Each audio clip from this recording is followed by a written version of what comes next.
나는 팬이었습니다. 어느 목요일 오후 나는 횡한 예배당에 덩그러니 앉아있다. 예배당이 지금은 텅 비어있지만 부활절이 코앞이다.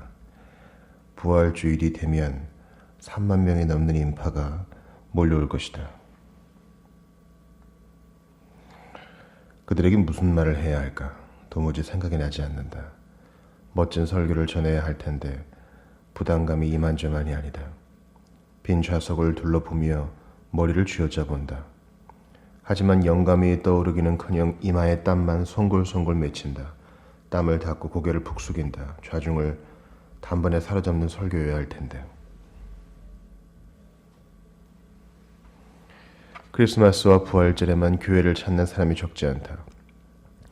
우리는 그런 사람을 크리스터라 부른다. 크리스마스와 부활절을 붙여서 만든 말이다. 그들 중 한 명도 빠짐없이 그 다음 주에 돌아오게 만들고 싶다. 무슨 말을 해야 그들의 관심을 끌까? 잠시도 딴 생각을 못할 만큼 흥미진진한 설교여야 할 텐데 어떻게 해야 빅히트를 쳐서 온 동네에 소문이 자자하게 될까? 여전히 머릿속은 텅 비어있다. 눈앞에 의자에 성경책이 한 권 놓여있다. 일단 집었는데 어디를 펴야 할지 모르겠다.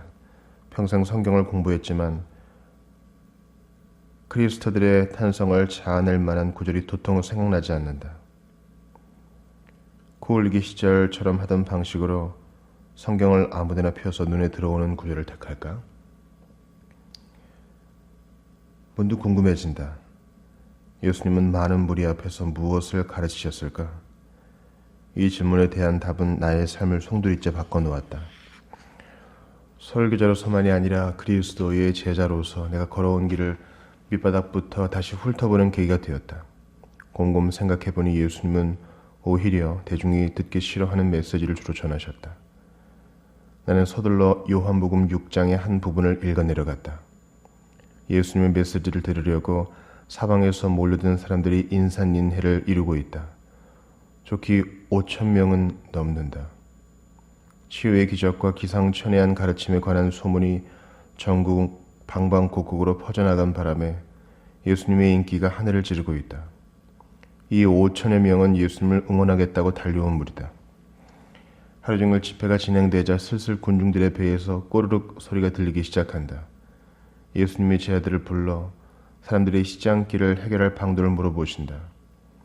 그러자 제자 중 빌립이 각 사람에게 한 입씩만 돌아가게 떡을 사려 해도 8달치 넘는 임금이 들어갈 것이라 대답한다. 한마디로 이 많은 무리를 먹일 방도는 도저히 없다는 뜻이다. 하지만 안드레는 머리로만 따지지 않고 현장 조사를 벌인다. 그는 한 손이 떡 5덩어리와 작은 생선 2마리를 도시락으로 싸왔다는 사실을 알아온다. 예수님은 이 소년의 도시락으로 모든 사람을 먹이신다. 성경은 모두 배를 한껏 채우고도 음식이 풍족하게 남았다고 말한다. 저녁 식사가 끝나자 사람들은 다음 날에도 설교를 듣기 위해 그 자리에 캠프를 친다. 대단한 팬들이다.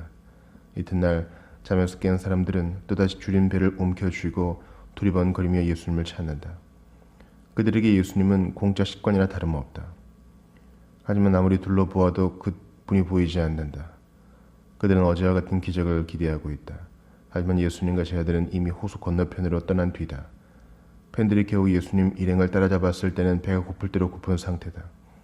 아침 식사를 놓쳤으니 서둘러 점심 메뉴판을 뒤적거리지만 예수님의 무제한 뷔페는 이미 문을 닫았다.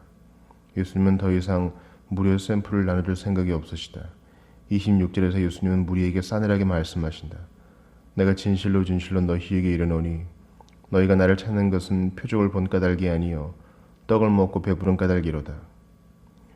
그들이 수고를 마다하지 않은 것은 진정으로 예수님을 따르기 위해서가 아니라 겨우 굶주린 배나 채우기 위해서였다.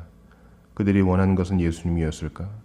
아니면 그저 예수님의 덕을 좀 보려는 것이었을까? 35절에서 예수님은 그분 자신을 죽였노라고 하신다. 하지만 과연 사람들이 그분만으로 만족할까? 나는 생명의 떡이니 내게 오는 자는 결코 줄이지 아니할 터이요 나를 믿는 자는 영원히 목마르지 아니하리라. 나는 생명의 떡이니 갑자기 메뉴판에서 산의 진미가 모두 사라지고 예수님만 남아있다. 이제 결정을 내려야 한다. 예수님만으로 만족할 것인가? 이제 결정을 내려야 한다. 다른 진미를 찾아 배를 채울 것인가? 이에게 결말을 보자. 그때부터 그의 제자 중에서 많은 사람이 떠나가고 다시 그와 함께 다니지 아니하더라. 그렇게 열광적이었던 팬들 대부분이 집으로 돌아가고 있다. 하지만 예수님은 쫓아가 붙잡을 생각도 하지 않으신다. 예수님은 사람들의 입맛에 맞게 메시지를 순화시키지 않으신다. 서둘러 제자들을 보내 마음껏 골라먹는 파티가 준비되어 있으니 어서 돌아오라고 하지 않으신다. 예수님은 추락하는 인기의 손톱만큼도 연연하지 않으신다. 나는 예배당에 앉아 수천 개의 빈 좌석을 둘러보다가 문득 깨달았다. 예수님이 보시는 것은 성도의 숫자가 아니라 헌신의 깊이다. 나는 성경책을 조용히 원래 자리에 내려놓았다. 그리고 대성통곡을 했다. 하나님 죄송합니다. 하나님 죄송합니다. 그렇게 말했는데도 왠지 개운하지 않았다. 며칠 뒤 부활주일이 오자 역시나 수만 명이 모였고 나는 통렬한 회개로 설교의 포문을 열었다. 사람들의 시선과 성도의 숫자에 연연했던 내 모습을 솔직히 고백했다. 그 전까지는 내 의도가 지극히 순수하다고 생각했다.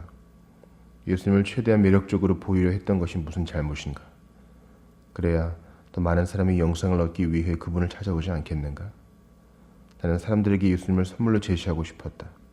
하지만 공짜 떡을 너무 많이 뿌렸다.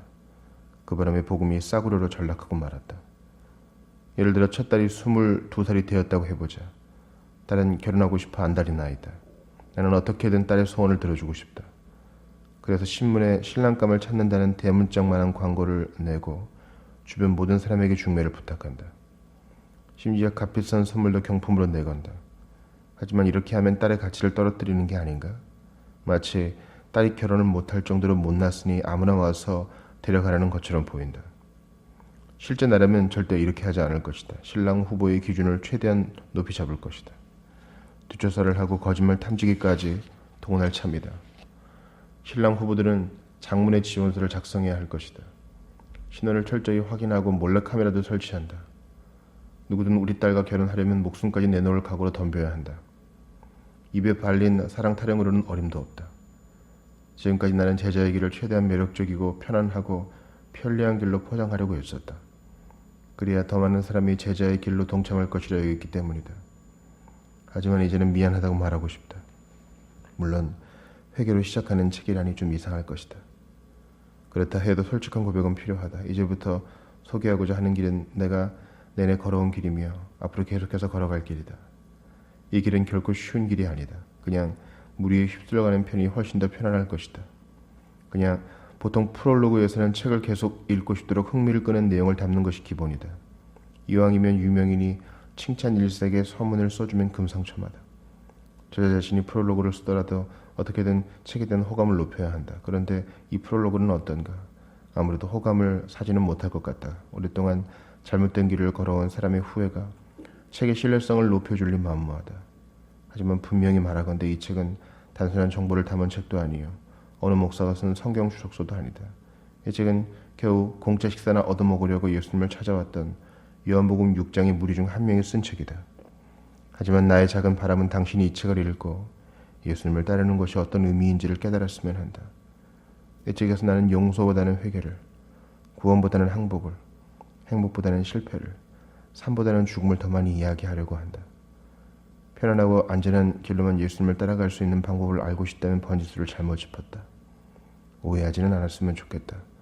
당신이 당장 이 책을 내동댕이 치기를 바라는 것은 절대 아니다. 나는 단지 사실을 있는 그대로 말하고 싶을 뿐이다.